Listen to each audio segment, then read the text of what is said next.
community's mind whenever they are choosing to do so. And we're now propagating across the metaverse on our Roku channel at Pagan World TV, Magic TV if you're watching it. And you can comment there, and also you on our Facebook pages, including Pagan World TV, the Daily Spell itself, the longest running, one of the longest running newsletters of its time, and with its rich historical aspects, and also across Witch School and Pagan Noise. And you can do us a favor right now by sharing it from any of these locations to your favorite spaces. If you want to share in this conversation, our chat room is open and we will be accepting some questions out there. Not every question will be acknowledged, be unaware, because we are always on our thing. And I'm joined by the great Reverend Mary Hawk, Pagan, the programmer of our station, Pagan World, which is taking on more and more of energy, and she does a lot of programming and scheduling. So yes, and then also the Reverend Don Lewis, who needs no further acclaims, has been the co-host since we began this, and has been one of the principal writers of the Daily Spell from the day it began. And hello, Ryan. So today we're going to take on the pagan economy. We've been talking about elder care. There's been a lot of different conversations we've had around their Kickstarters and everything else. And well, let's start off with that. Let's go ahead and that. How's the Kickstarter doing? It's doing well. It's grown a little bit today. And let me just check the tally. Good. I'll let you do that. At this moment, it is at $1,803 and 21 backers. And we have what, 13 days left? 12 days to go. Oh, good. And I believe 79 backer slots still available. Terrific. And that's a great thing to happen. So still a lot of room to do well. But let's take this campaign for a reason. At this point, this was material we already had. Mm-hmm. We put it into a new format, a better format for many people. It's a bit of a coloring book. And that's a rare item that we did with Kickstarter, the idea of make 100. And one of the things I think people don't understand is that while it's there to raise some money that we run, yes, there we go. And I think we've priced it right. Mm-hmm. But this, we funded it within an hour, first $500. Yes. And because of the way new programming works, and we'll talk about publishing houses and more about how things work, you're able to go ahead and once you receive the $500, know that you can bring this product out. Hmm? Absolutely, yes. And I believe this is the fourth project you've gone through Kickstarter. I don't think you've never had a non-successful project. That's true. And so, yeah, we did the tarot cards through Kickstarter, for example. Mm-hmm. Yeah. And so we see terrific things, and we love it. And Kickstarter is one of those things. Crowdfunding is one of those things our pagans believe in. So let's go ahead and talk about this one. So we're gonna give the ladies first, and I want you to tell me where you think when you hear about pagan economy, what do you think? Where's your thoughts on it? Well, first thing that comes to mind is where do pagans spend their money when you say pagan economy? And we tend to spend it in our own stores. We tend to spend it, like you said, on Kickstarters.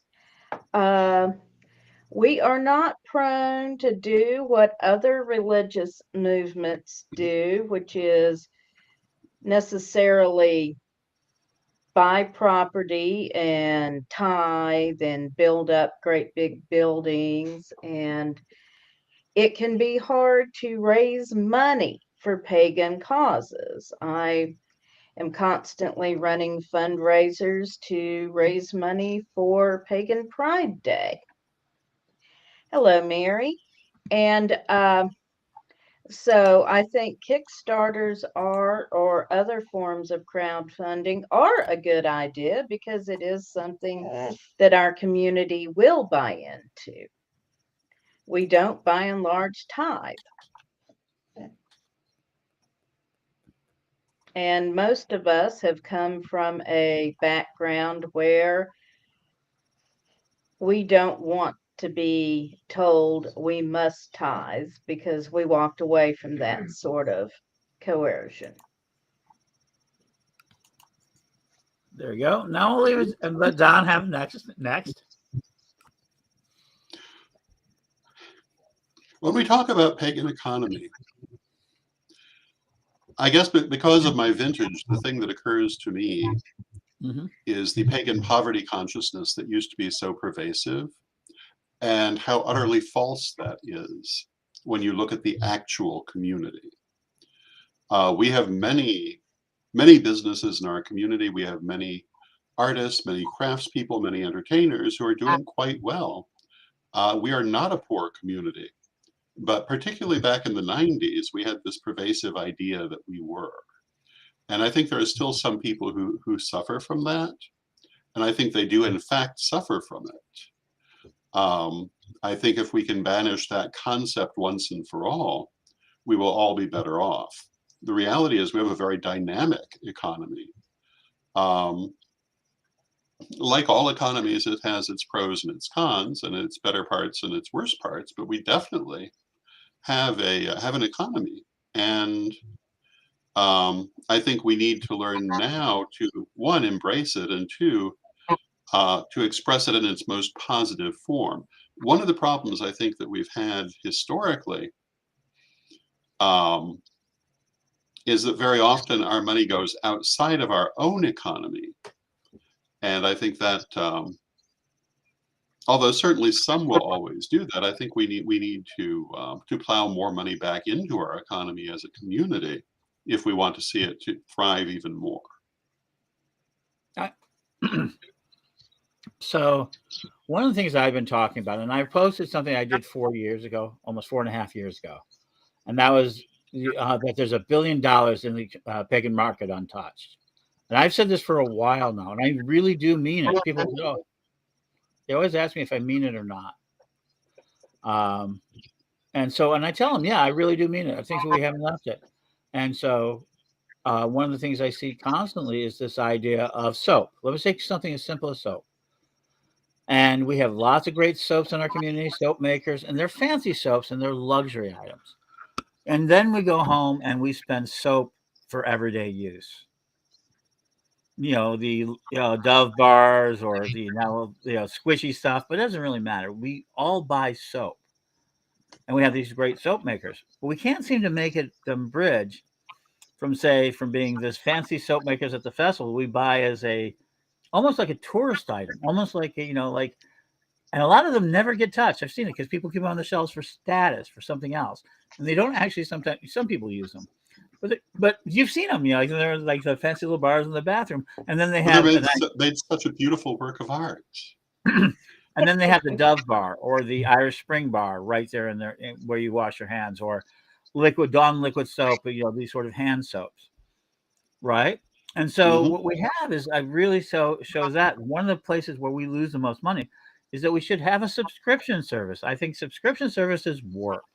I think they work really well for our community if the people can maintain them. And I think a soap one would work, just enough soap for your family. What do you need? Hand wash it up. They can eventually adapt it to you, and then they can mail it to you or deliver it to you.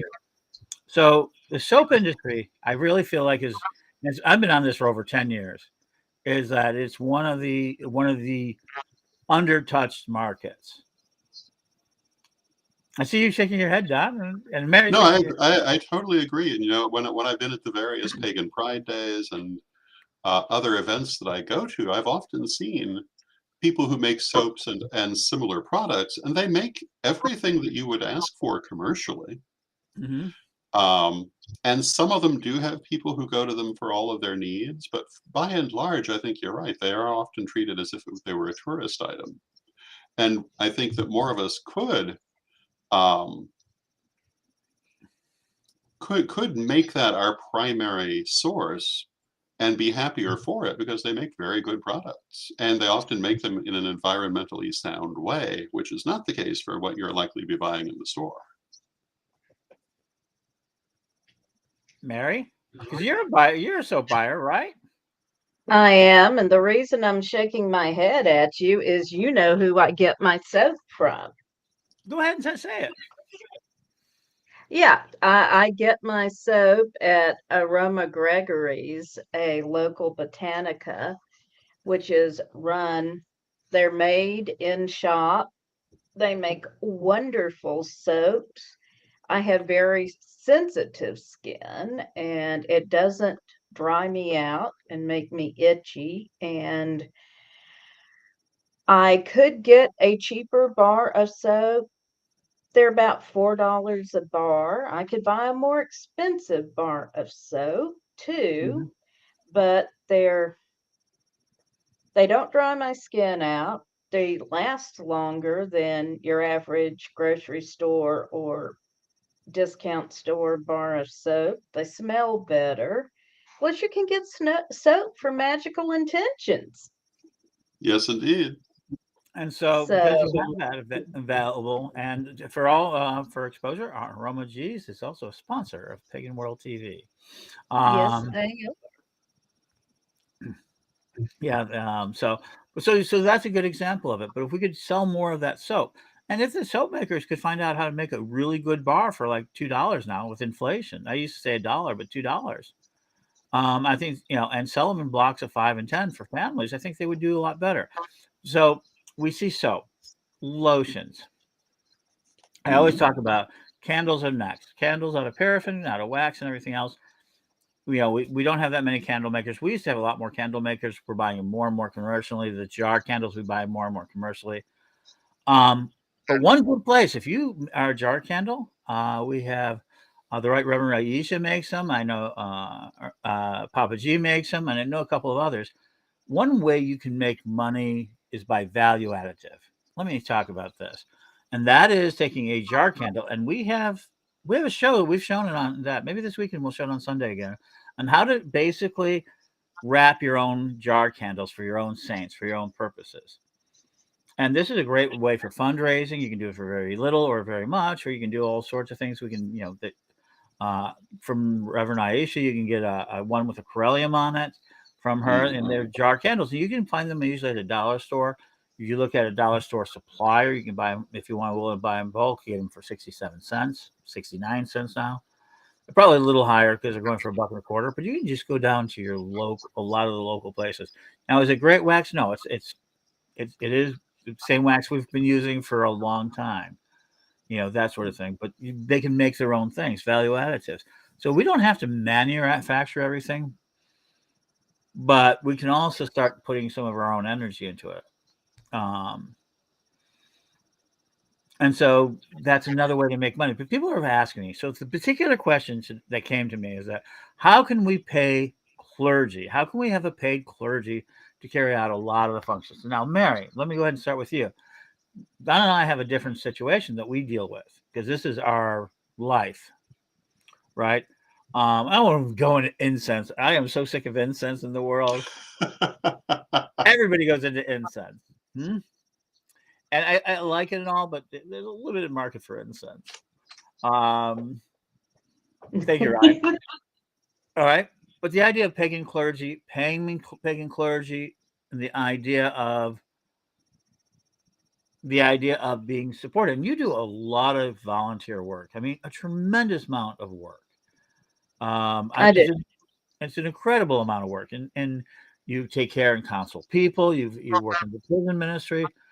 This is on top of your 45-hour a week job, sometimes worse, helping America, helping America through proper customer service, and uh, and then also being Pagan World programmer and things of that nature. So you have a tremendous amount of work.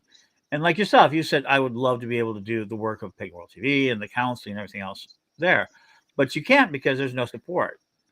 So can you talk to that? The idea of a paid pagan clergy, and is it worth doing? And that sort of thing. Would it be worth doing? It absolutely would be worth doing. I am often spread very thin between what I'm called to do and what I need to do to pay the bills. Hmm. So, between Pagan Pride Day, Pagan World, and prison ministry, it does all keep me very, very busy. I absolutely love it. I'll add that. And I wouldn't change a thing. I would love to be able to focus all my time on what I do as a priestess. But unless I am able to make a reasonable amount of money at it, I can't. Mm-mm. This is also why I play Powerball. So I believe my work is of value to the community, and it would be nice to be able to focus more time on it. I have a long list of things I want to do for Pagan World that haven't gotten done yet because I don't have the time to.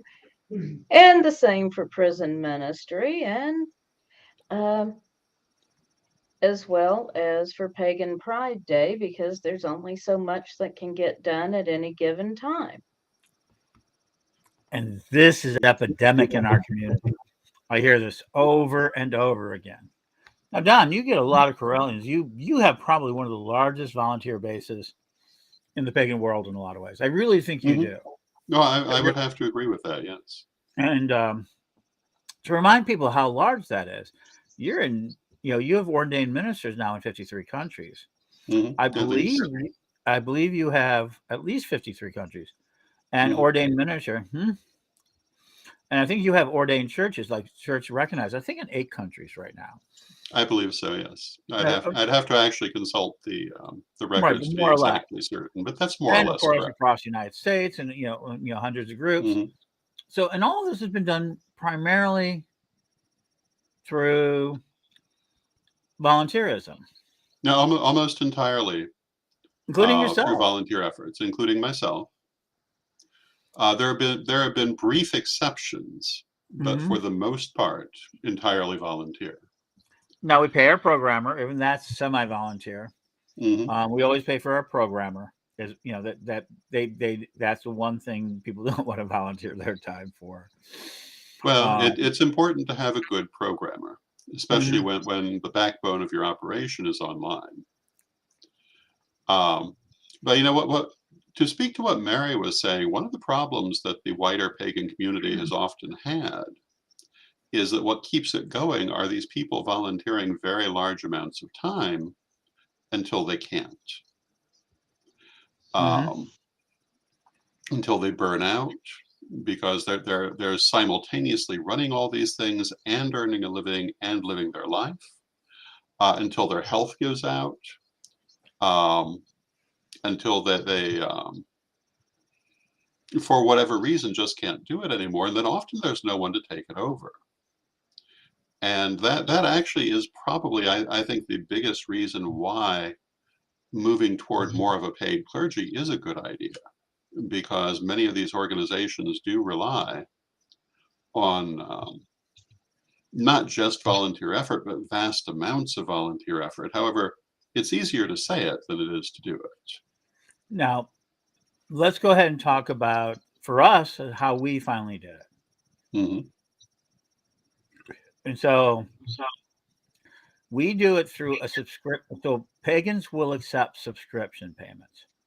We use a combination of subscription payments, and early on, a single one-time payment that was large enough to cover your expenses for years, because we were knocking down all the costs, because we had only programmers and only people working as a programmers being paid. And in the early programmer, it was just paying living expenses. It wasn't that. It was just making sure that our good friend Lisa had enough money in her pocket to feed herself and to house herself. Yes. And everything else. I mean, we're very, very lucky. We were very fortunate. We have attracted wonderful people. And by and large, that's true for the community, that there are such wonderful people willing to give all these volunteer hours, and that's a wonderful thing. But it doesn't necessarily always meet everything that's needed. Right. Well, that's we've been fortunate that we have, for the most part, been able to meet everything that's needed. When it is needed, but that isn't always true for local communities.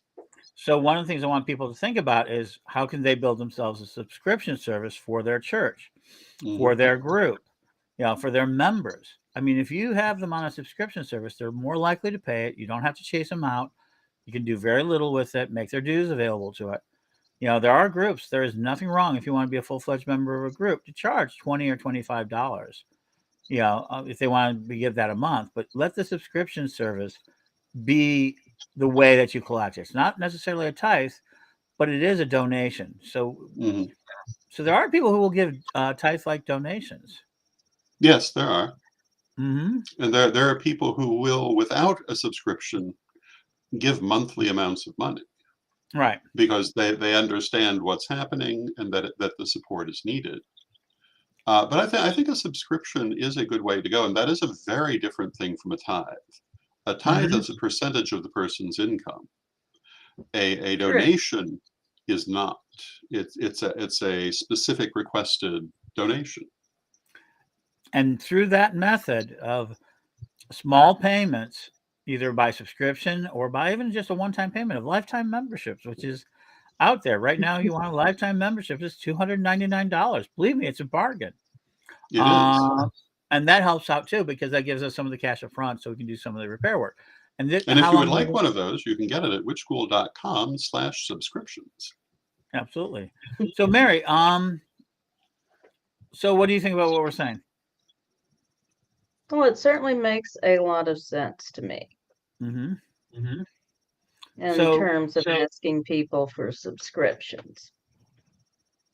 And I think that's one of the things that people, the pagan community, really does like. And I think that they're willing to respond. And you see it with Patreon. Patreon is nothing but a Yes. subscription service. Byron Ballard has one. I think Orion Firefox one. A lot of the major leadership is now building. Oberon Zell has one. Mm-hmm. Don and I do not, because we basically are working through the witch school system. And would rather, a lot of things like that. So we're not having a separate Patreon. You can donate, but people have donate to our care. I mean, somebody gave. You can do that through the witch school system, and we can talk. Maybe not tonight. We'll talk about it. Maybe we will. We'll see how much time we've got. But they can, do it. So the Patreon right now is a way of doing it, and that's crowdfunding. We've had friends. I'm not going to talk about it right now, but we just had a friend was able to fix part of their lives because they want, and now they're living amazing, better, higher life. And all they had to do was agree out there. Thank you, Kathy Dragoni. She just said my lifetime membership, one of the best purchases ever. I think so. Was able to fund their way into a better life because they had to, take care of something. A lot of people want to talk about this sort of care, like GoFundMe and startup funding and crowdfunding of some of what we need as begging. They want to see it in the negative. Or why do we need that? No, I agree. Some of it why do we need medical care? Why do we need all that? I'm not going to argue that today. But for optional things or things that would make our lives better, why not ask? I'm tired of the idea that we're not allowed to ask. Now, Mary, you are somebody who doesn't ask enough. I will out Mary here. She doesn't ask for help from us, including finances, and she's paid thousands of dollars out, and like every other pagan pride leader I know have paid thousands of dollars that they're never going to be reimbursed for their event and what they do. So yes, as somebody that has spent thousands of your own personal dollars to help make sure these events happen, and which means the merchants do it, and the amount of money the merchants give them is not nearly enough to cover it. So let's talk about that. I mean, you're not just not receiving money; you're spending your own money to make these things happen. I have had to do that. We're reevaluating how we're going to work it this year, but yes, we had a shortfall that had to be made up this year. That doesn't often happen, but this year we did. Mm-hmm. Mm-hmm. And you don't And see the hidden expenses.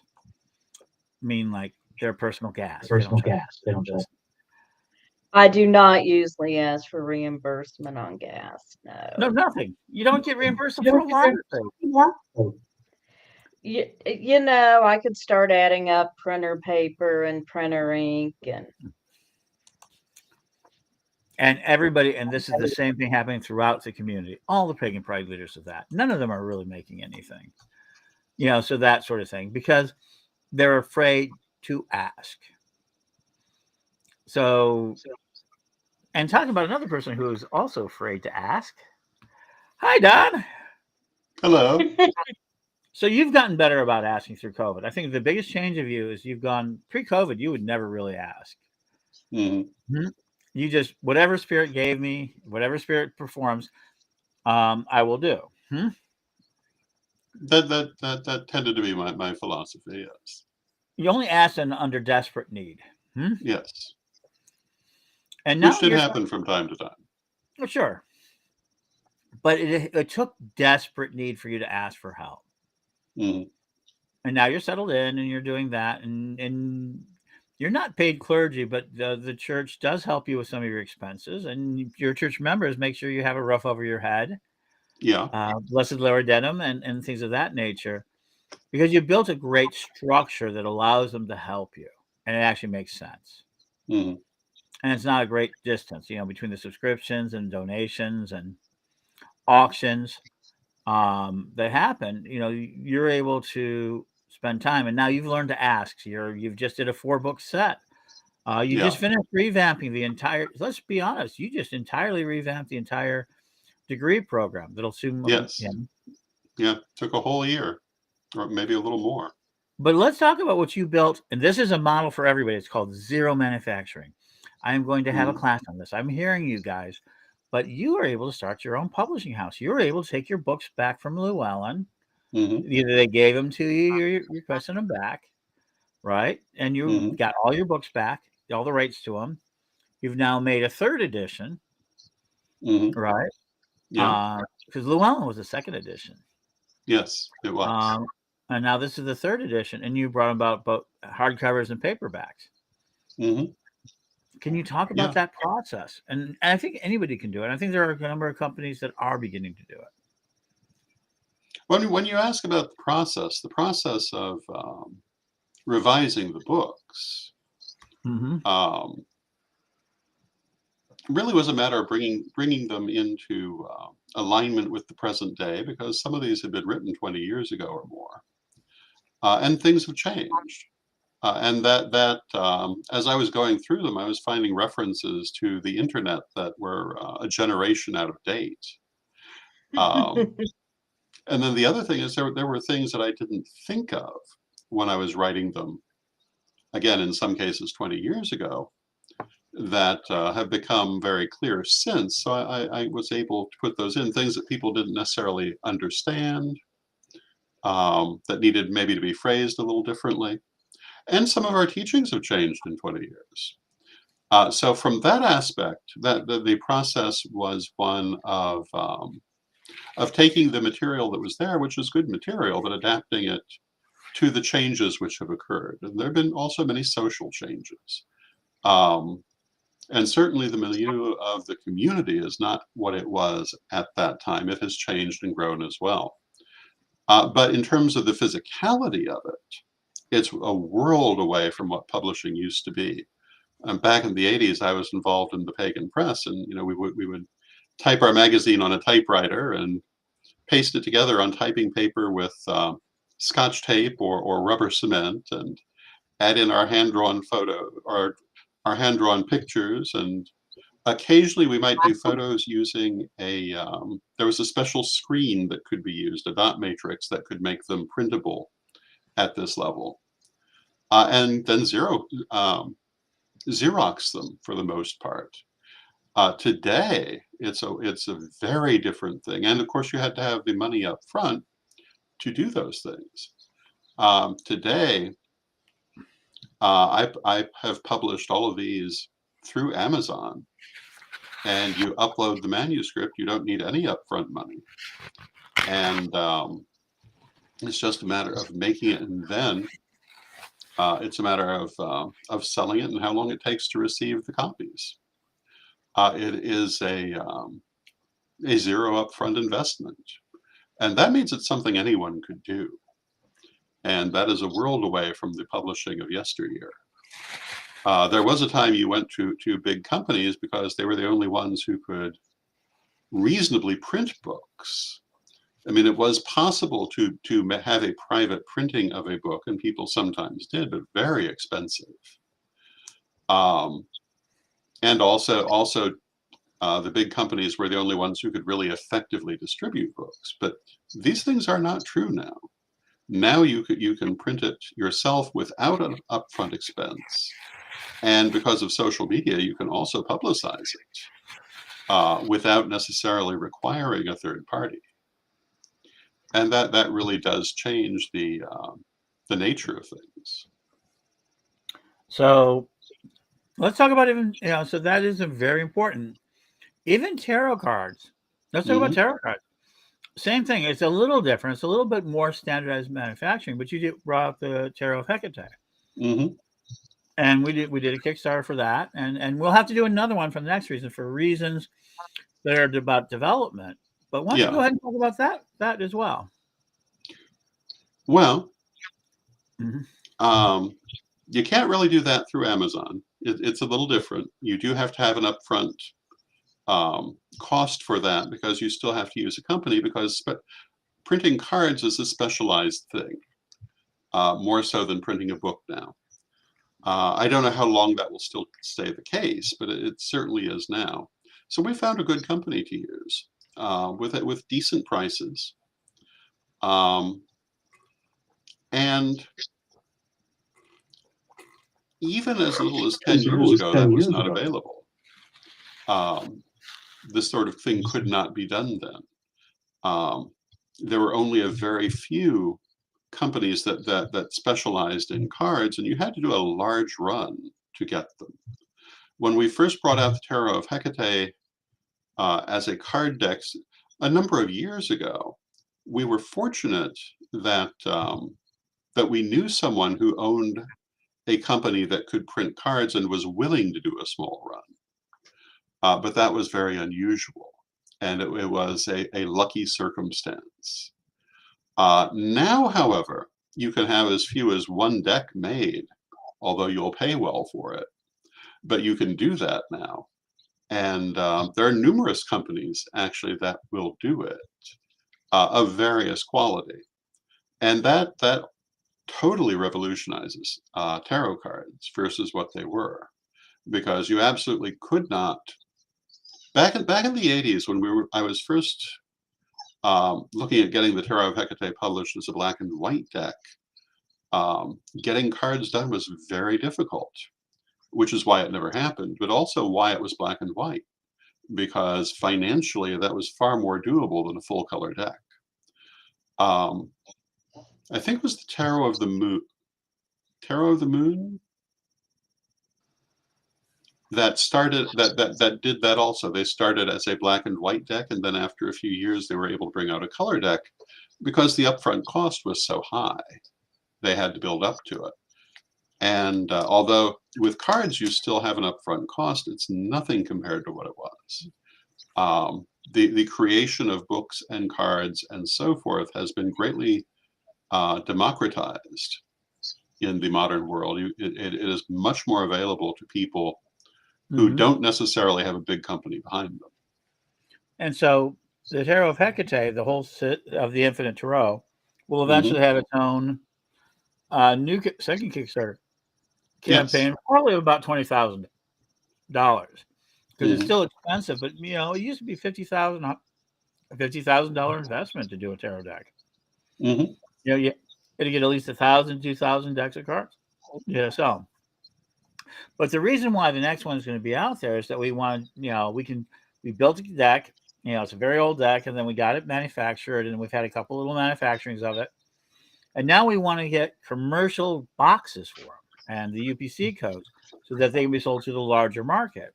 Yes. And now we're going to do the next campaign for the stores, for everybody else. And we're going to ask for the money from the people who want to sell them and resell them up front. Through the sort of zero manufacturing pre-capitalization. So you can do a book for free. You can do tarot cards.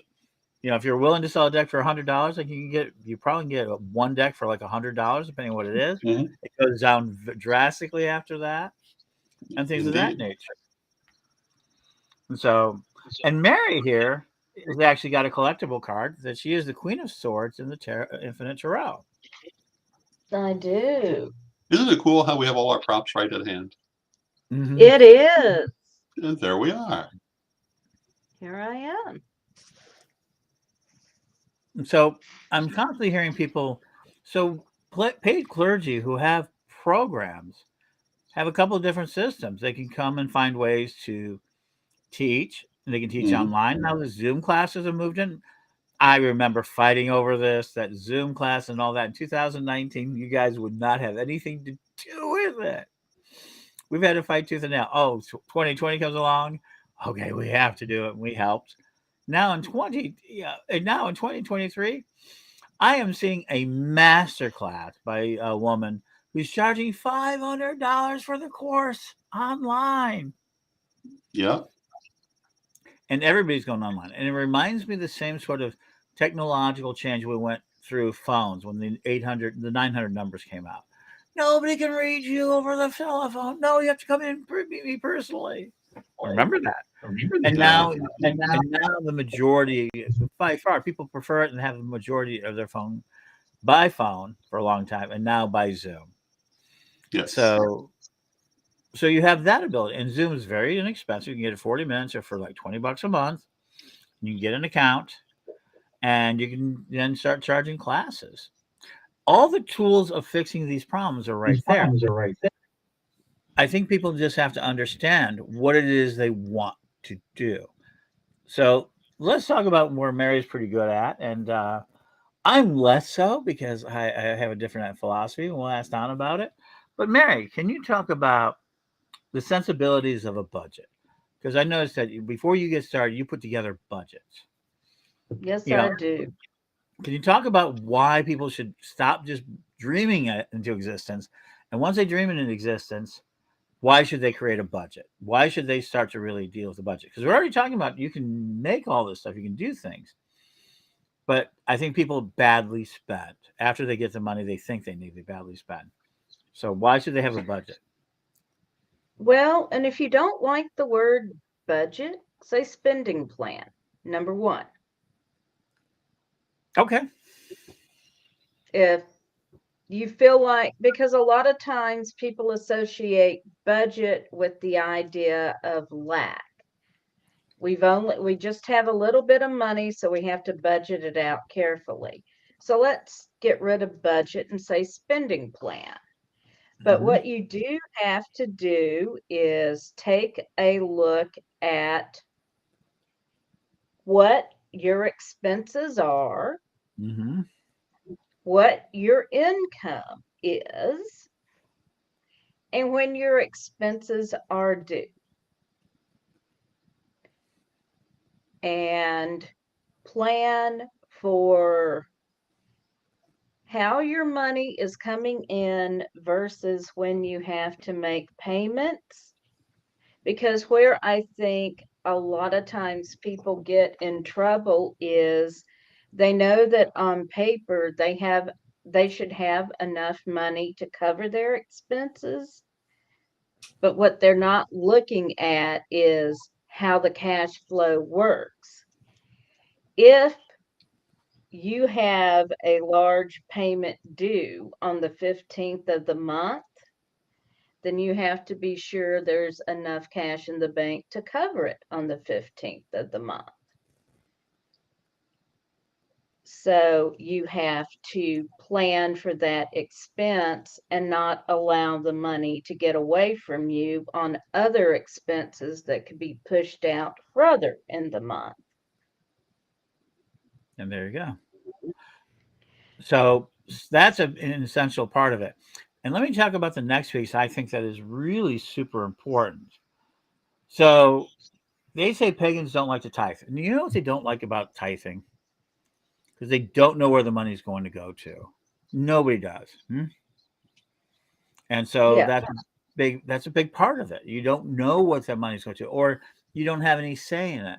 And pagans want more say. So the idea of crowdfunding, as we've been talking about, direct donations to individual groups that we can talk about, and groups that can show you their spending plan. That says, okay, this is what we need, right? And when we do our campaign for Pagan World TV next month, we're going to start it. We're working on it. we're going to explain a little bit of where we need the money. We're going to show you up front. We're going to talk to you about it. And I think people are much more okay making direct donations. I don't think we're not donating people.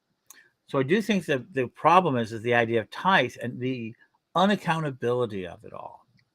Right. You know what I'm saying? So the more people can show or explain where the money goes. I mean, in the Correllian tradition, we have a great flow of the money, and people are really content, and they can see where it is, and we're, you know, the constant is. And the witch school began a process that allowed us to do events like Pagan Prides and St. Louis Pagan Picnic, and also started Pagan Tonight Radio and Magic TV, and Pagan World got a jump from witch school, and it's working its way to be more independent. And we need to be, you know, because we want to be more and more independent. But this all came from a base core that still exists today of subscription services for good training and great classes and good and even better community. Right. And now, right now, you could take a class for how to create a book, speak your own book. Yes. There's a whole course on that. We've just added a new druid for people who don't even cost anything, a new druid class. So we have that on there. And that this through people finding value and able to sponsor things or to buy, you know, buy memberships, we've been able to grow a global, one of the largest Wiccan churches in history, not just period, but in history. And that was one thing. And we were able to start continuing to try to educate and give out free classes and all of it, through that methodology. Plus, combined with product sales, because we are a market religion, and now it's better and easier than ever. And a charity of individuals, we were able to do things. So, having said all that, I think pagans love projects. So we saw it with Kickstarter. They did a thing called Witch Starter, and what they did is they put it out to the entire world. We're going to do magical thinking, divination. We're going to give them a special sponsorship, right? And I will be embarrassed that I didn't take it. You know, I was telling everybody, and I'm embarrassed to say that I let it go past me, even though I was Chicken Little. Hey, please do this. They had over 300 projects join that were 77% effective. Remember, most campaigns are 35 to 40% effective. 77% effective, and they raised a total of $6.5 million over that campaign. Means a lot of these campaigns, some got a lot of money, and some of them, and tarot cards was the biggest one by this new easiness of it. And some of them were smaller, but the average was like, you know, over $20,000 earnings. Mm-hmm. And this was a mainstream company, Kickstarter, creating a sub program for magic, divination, everything in any of the categories. And they ended up raising $6.5 million over approximately 260 projects that were completed. When people say there's no money out there, that's not true. They just want to know where the money's going to. So the more you can define where you're going to spend your dollars, even if you can say, we're going to hire paid clergy, and you know they're going to go out to hospitals, they're going to go out to, if they know where the money is going. Wild Hunt does this. They put out an annual budget to explain where their money is going. The more you can explain where the money is going to, or give them a good sense of it, then they will donate. They don't like tithing, but they do like donating. And everybody says, oh, they don't have donations. If they're not donating to you, they either don't trust you.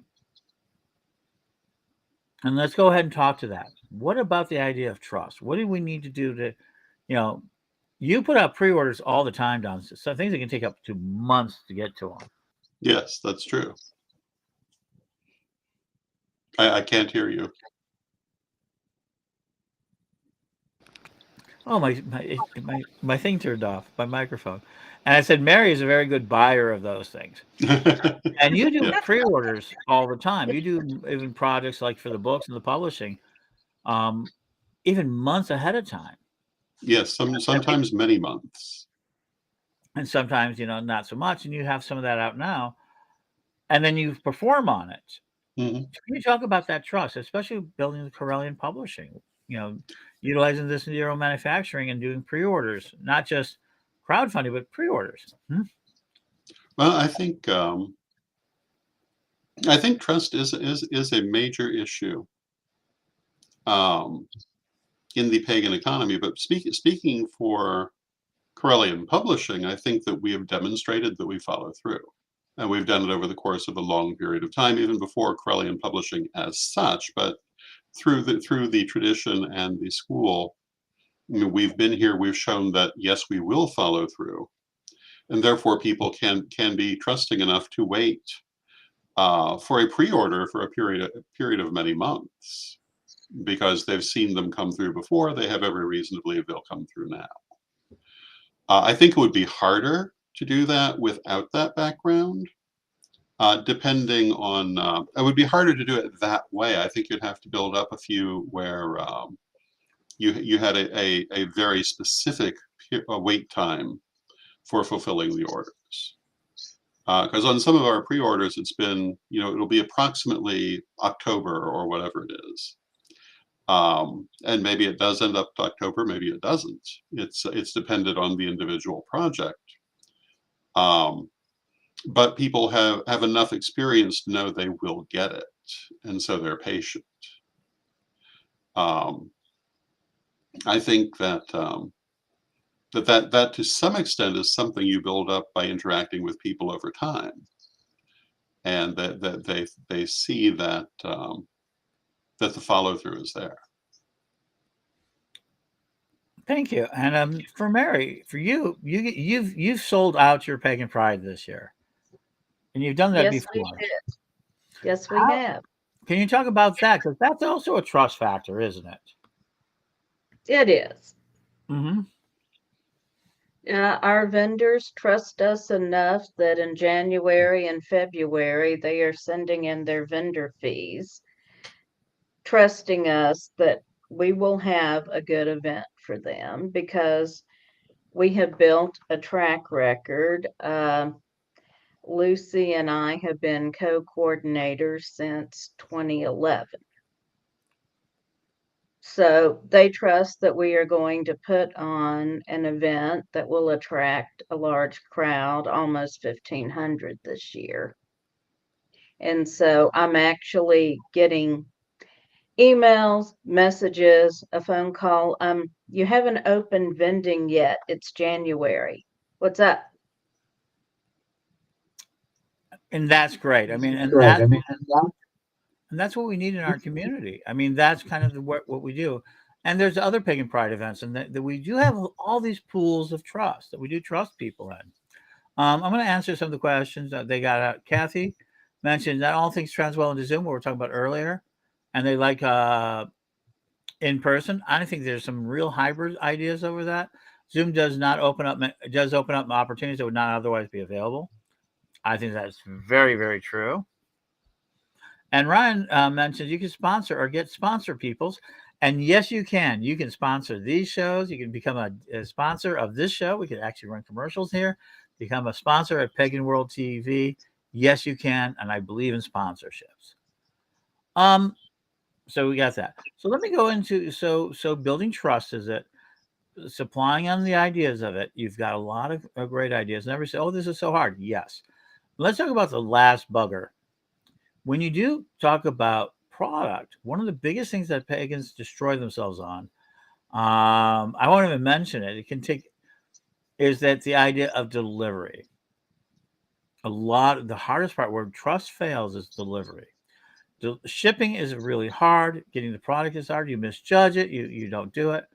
I ordered one time almost $400 worth of creams and lotions because people asked, and they gave me the 400 creams and lotions. They did a great job.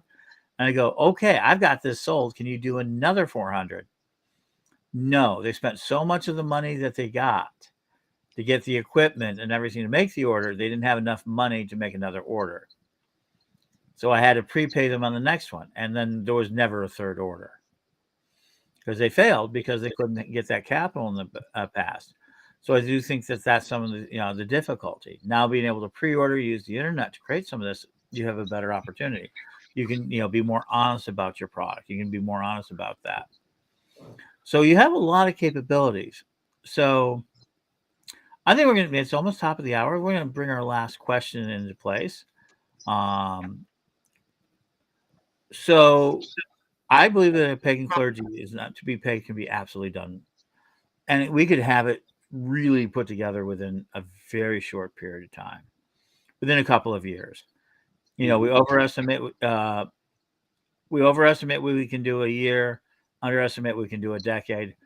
And my gosh, we've shown that over and over again. And look at what we're capable of doing in 3 decades. We've gone from being a very small practice to being global, worldwide, enabled now to go to the Parliament of World Religions in large numbers. That's another a lot of the trilogy being able to do so. Um, yeah, under promise, over deliver. We try to do that a lot every day, but I think the community could be. So, what are your thoughts on? And I'm going to go with you first, Mary, and then Don. What are your thoughts about the idea of pagan clergy from the point of view? Is it, do you think communities really want pagan clergy? Well, I am frequently getting uh, requests. Do I know anybody who can drive to the middle of nowhere and do a wedding, do a funeral at the drop of the hat? And of course, due to my commitments, I can't. And there's a loose network of people who refer around, and it frequently, yes, I think the need is there for some people who could be more available. I got a message a little while ago from someone that I counsel about upset about something that, um, there is a real need for people who could do pagan clergy work Okay. because I do see requests for it all the time. So that's something that we're going to talk about a little bit more and we're going to get more into. I don't think this conversation ends right here, but it's tonight. So, Don, your thoughts? Well, I don't think it's a one size fits all answer, but I certainly think there are a number of places in the community where there would be a benefit to being able to pay the people who are doing the things. I don't know if that's every individual. It depends what they're doing. Mm-hmm. It depends what the need is. People who are doing weddings and funerals and so forth, there is a growing need for that, and um, I certainly think that they should be paid for that. I generally expect to be if I do those things, and I have a number of times over the years, and I encourage our Corellian clergy who do marriages and funerals and so forth to ask for a reasonable donation in exchange. I think if you're running an organization or a part of an organization, it's certainly would be desirable to be able to pay those positions because that ensures that they can continue. Also ensures that if the person doing all the work gets tired and doesn't want to do it anymore, someone else could be brought in who maybe isn't willing to volunteer as much but is able to do as much. Um, so I think that for the people who are really running things, who are running the pagan prides, who are running particularly active temples, who are running community organizations, I think it would be beneficial to move to a place where they are receiving compensation for what they're doing. I think that it also brings with it its own problems that need to be looked at as well. I think that it also represents a distinct change in the way things work within the community, which um, isn't necessarily bad, but would constitute a change. I think some of the dysfunctionality that has characterized certain pagan communities would not really be as possible under that circumstance. Because the other thing is, if when people are being paid, they also are more accountable for what they do or do not do. Hmm. True. And so, and let me offer one thing. And so we're talking about paid pagan clergy. Everybody is probably thinking as a salary. But there's a lot of benefits inside the 501c3 system that the big churches use of providing non-taxable and direct money to people through the term called stipends and honorariums. So it may not be that you're paying your clergy, but you are paying that internet fee that they're spending. You are spending the amount of money that they're spending for gas to travel around. Making payments, helping them making them part of the car payments that they're using up the wear and tear of it, paying their registrations to go to festivals. These are things that the church are very much within the church's ability to pay, even a housing allowance. Hmm. So these are the ways of the ways to do it. So if you don't want to think about it being paid pagan clergy or compensated pagan clergy, how about pagan clergy to get some of their expenses, covered? Hmm.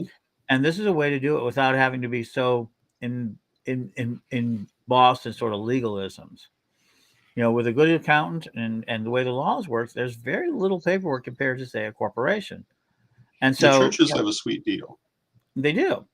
And I don't think we use that enough. And you're allowed to go ahead and receive compensation in these different forms that never affect your main salary, never affect your income. And this isn't true of people on Social Security.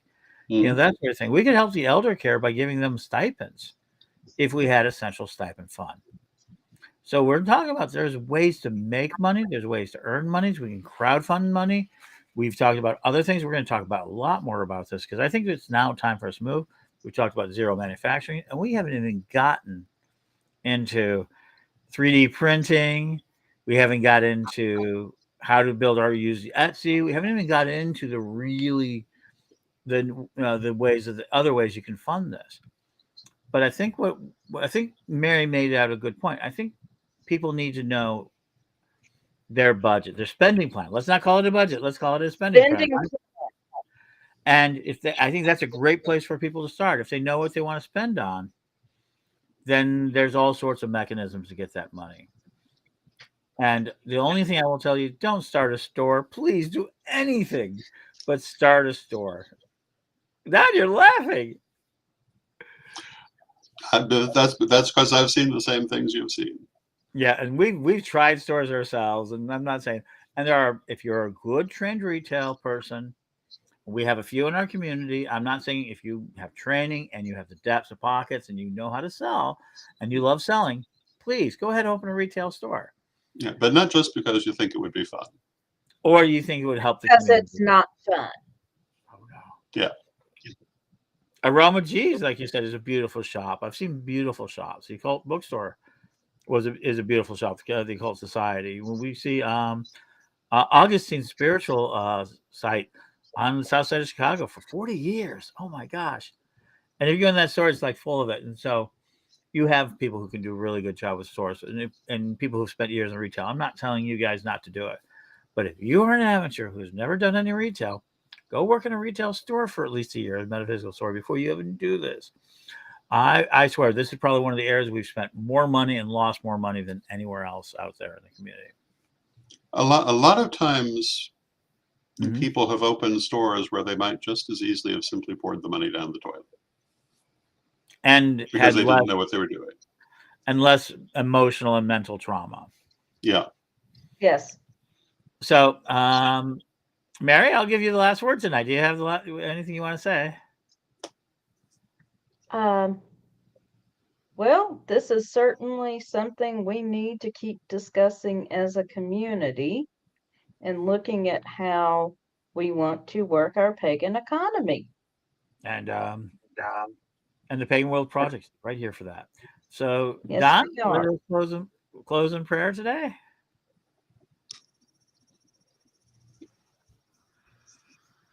Divine Mother Goddess, Divine Father God, beloved ancestors, we ask you to help us to have prosperity in our lives and in our emotions. Prosperity in material ways, prosperity in immaterial ways. to help us to keep our balance as we go forward, and to help us as a community to prosper and to thrive, and as individuals to thrive in our lives. Beloved ones, beloved Mother Goddess, beloved Father God, beloved ancestors, we thank you for your aid. And may the blessing be upon you now and always. So mote it be. So let it be.